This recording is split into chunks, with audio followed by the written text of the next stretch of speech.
हाँ कांग्रेस नहीं तो मुसलमान नहीं నిన్న విన్నాను నేను ఈ భ్రమలకెళ్లి ముఖ్యమంత్రి గారు ఎంత తొందరగా బయటకు వస్తే ఆయన అజ్ఞానాన్ని ఎంత తొందరగా వదిలించుకుంటే అంత మంచిది.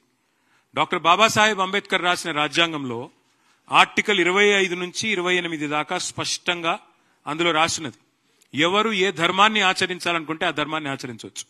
ఎవరు ఏ మతాన్ని, ఎందుకంటే we are secular country, as per constitution we are secular country. Any secular leader, any secular party first of all should come out of this illusion that because of their party a certain religion exists. BJP లేకపోయినా హిందువులు ఉంటారు, కాంగ్రెస్ లేకపోయినా ముస్లింలు ఉంటారు, ఎవరు లేకపోయినా అందరూ ఉంటారు, భారతదేశం ఉంటుంది. కాబట్టి ఎవరు ఏమనుకున్నా ఒకటి వాస్తవం, ఇవాళ ఇట్లాంటి అడ్డగోలు మాటలు మాట్లాడే ముఖ్యమంత్రికి ఒక మతాన్ని అవమానించినట్టుగా, కాంగ్రెస్ పార్టీ లేకపోతే ముస్లిం లేకపోవడం ఏందండి? అంటే కాంగ్రెస్ పార్టీ పుట్టకముందు ముస్లిం లేరా? కాంగ్రెస్ పార్టీ ఆల్మోస్ట్ చచ్చిపోయింది, మొత్తం చచ్చిపోయినాక కూడా ముస్లింలు ఉండరా? ఏం మాట్లాడుతున్నాడు ఆయన? కనీసం మెడకాయ మీద తలకాయ నోడైతే కూడా మాట్లాడట్లా.